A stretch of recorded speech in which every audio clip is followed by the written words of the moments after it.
Estou um tanto afônico por motivo de estarmos há alguns dias já pregando e falando do Evangelho, e isto dá um desgaste. Mas, queridos irmãos, quero dizer para vocês e para os amigos que nos ouvem, estamos baseados na palavra de Deus e temos como o único instrutor direto o Espírito Santo, que coloca a palavra de Deus em nossa boca, para que o nome de Jesus seja glorificado. Aqui não vai aparecer nenhum homem mesmo, não é para aparecer, não é para que a matéria, o ser humano, venha aqui de si mesmo aparecer falando alguma coisa de si próprio, mas Deus, que é o dono da obra, Deus, que é o dono da palavra, é Ele que deve aparecer, porque é Ele que convence o homem do pecado, da justiça e do juízo, e o traz de lá do monte, de lá do charco de lodo, e faz assentar aqui conosco como príncipes de Deus. Você, como príncipe de Deus, como princesa de Deus, irmã, não pense que o teu glória a Deus e o teu aleluia fica aí no acaso. Não, o teu aleluia, o teu glória a Deus, o teu louvor aqui nesta noite contribui para que alguém venha aceitar a Jesus como Salvador e o milagre de Deus venha sobre nós. Amém? Capítulo 5 do Evangelho de João, aleluia, versículo 20 a 34, capítulo 5, Evangelho de João, versículo 34, está escrito: eu, porém, não recebo testemunho de homem, mas digo isto para que vos salveis. Amém? A maior obra, ou a principal dela, que Jesus ao vir à terra, não foi outro senão para a salvação da criatura humana. A Bíblia diz lá no livro de João, capítulo 1, versículo de número 9 a seguir, está escrito assim: ali estava a verdadeira luz que veio ao mundo, e o mundo não o conheceu, e o mundo foi feito por ele, veio para o que era seu, e os seus não o receberam, mas a todos quanto receberam, deu-lhes o poder de serem feitos filhos de Deus, aos que crerem no seu nome. E o Verbo se fez carne, os quais não nasceram da vontade da carne, nem da vontade do sangue, nem da vontade do varão, mas da vontade de Deus. E o Verbo se fez carne e habitou entre nós, e vimos a sua glória, como a glória do unigênito do Pai, cheio de graça e de verdade. Jesus, quando veio ao mundo, ele não veio como um grande político, ele não veio como um grande religioso, ele não veio como um artista de novela, de filme ou alguma coisa desta natureza, mas ele veio como homem, o homem de Deus. Ele veio como o próprio Deus para salvar o homem, e quando ele morreu na cruz do Calvário, e ao terceiro dia ele ressurge novamente, ele ressuscita, ele dá aos discípulos a determinação, a ordem imperativa que está escrito lá no capítulo de número 16 de Marcos, e o versículo 15, que ele disse: ide por todo o mundo e pregai o Evangelho a toda criatura, quem crer e for batizado será salvo, mas quem não crer será condenado. E estes sinais seguirão aos que crerem: em meu nome expulsarão demônios, falarão novas línguas, pegarão pegarão na serpente, se beberem alguma coisa mortífera, não lhes farão dano algum, e porão as mãos sobre os enfermos e os curarão. Ora, o Senhor Jesus, tendo dito isto, saiu com eles cooperando, confirmando a palavra com os sinais que se seguiram. Amados e queridos irmãos, se você está aqui nessa noite glorificando e adorando a Deus, falando em mistérios com Deus, sentindo a presença de Deus, saiba dessa verdade: há alguém que Jesus precisa salvar nesta noite, há alguém que está ouvindo o som desta palavra, que é a palavra de Deus, como está escrito em Hebreus capítulo 4 e versículo 12, porque a palavra de Deus é viva e eficaz, e é mais penetrante do que espada alguma de dois gumes, que penetra até a divisão da alma e do espírito, juntas e medulas, e é apta para discernir as intenções e pensamentos do coração. Jesus, ele veio para salvar. A Bíblia diz, lá no capítulo 14 de João, e o versículo 6, está escrito que ali é o verdadeiro caminho, a verdade e a vida, e ninguém vem ao Pai senão por mim. Louvado seja Deus. João 3,16, está escrito que Deus enviou o seu Filho ao mundo para que todo aquele que nele crer não pereça, mas tenha vida eterna.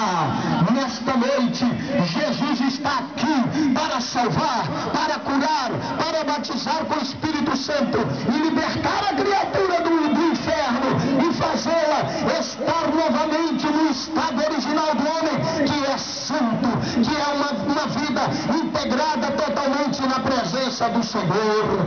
Aleluia! E quando Jesus falou que o testemunho dele, a palavra dele, não estava baseada em testemunho de homem, porque o seu verdadeiro testemunho ele recebeu de Deus, e por ele ter recebido de Deus, ele falou: eu não recebo testemunho de homem, mas eu estou vos dizendo isto para que vos salveis. Aleluia! Ô irmão, ô irmã, você tem coragem comigo aqui de levantar a sua mão e glorificar o nome do Senhor?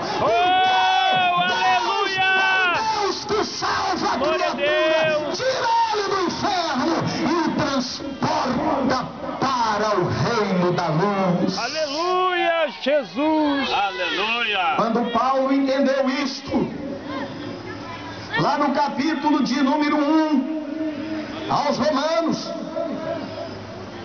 versículo 16 e 17, Paulo, quando entendeu isso, irmão, ele ficou de sobremaneira eufórico. Ele disse lá na palavra: eu não me envergonho do Evangelho de Cristo. Sabe por quê?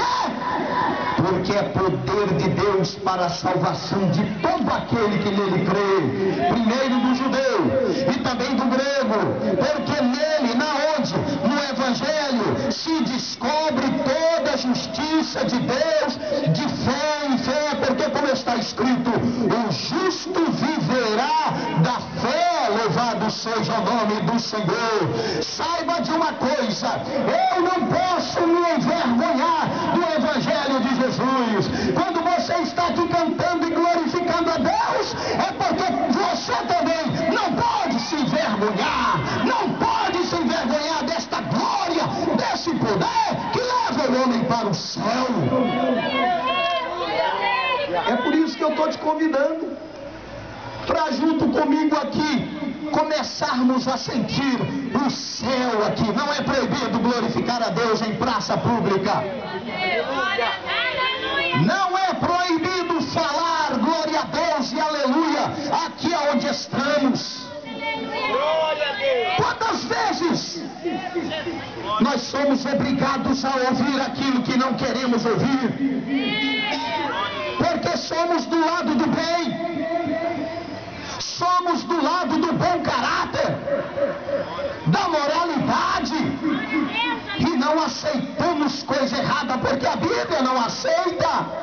E quantas vezes em casa nós estamos até lendo a Bíblia, ouvindo hino, alguma coisa assim, e de repente passa um carro um som alto demais, tocando aqueles tipos de música mais imoral, e nós somos obrigados a ouvir aquela imoralidade sonora. Agora, quando nós estamos num culto como este, aonde estamos aqui glorificando e adorando a Deus, aonde as irmãs cantam com toda a veemência, alguém passa de lá, meneia a cabeça e fala: oh, mas pobres coitados, olha lá, para que aquilo, para que aquela barulheira, para que aquela meninice? Não é meninice não, irmão. Se eles não querem ouvir a verdade, vir a palavra, eles têm que ouvir através do teu glória a Deus, aleluia, que não é vergonhoso você fazer isto. Aleluia! Aleluia! E aí a lei, tramitam-se leis nos acusando de que não podemos fazer discriminação, dizendo eles, forçando a igreja, forçando a família a conviver com imoralidade, querendo obrigar nós que professamos a fé em Cristo a viver e a aceitar alguns tipos de coisas erradas que estão se tramitando aí para uma legalização. E nós estamos aqui sendo obrigados a ver certos tipos de coisa. Aleluia!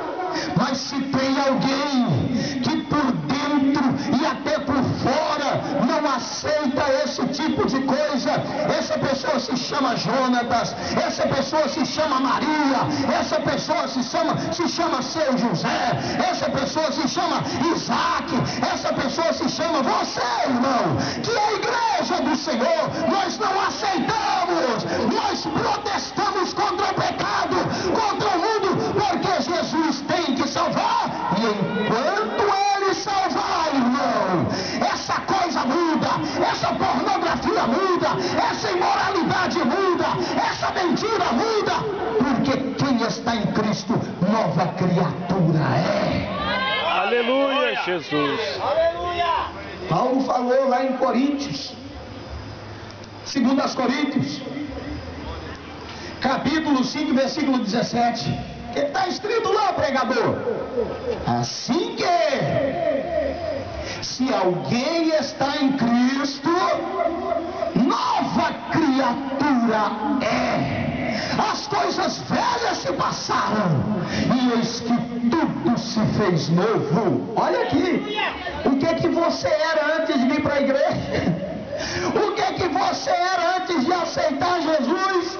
É até vergonhoso ter que falar publicamente que muitos eram pornógrafos, imorais, bebus, prostitutos e alguma coisa dessa natureza. Mas quando Cristo entrou na nossa vida com a luz, raiou a sua verdadeira luz sobre nós, tudo isso acabou.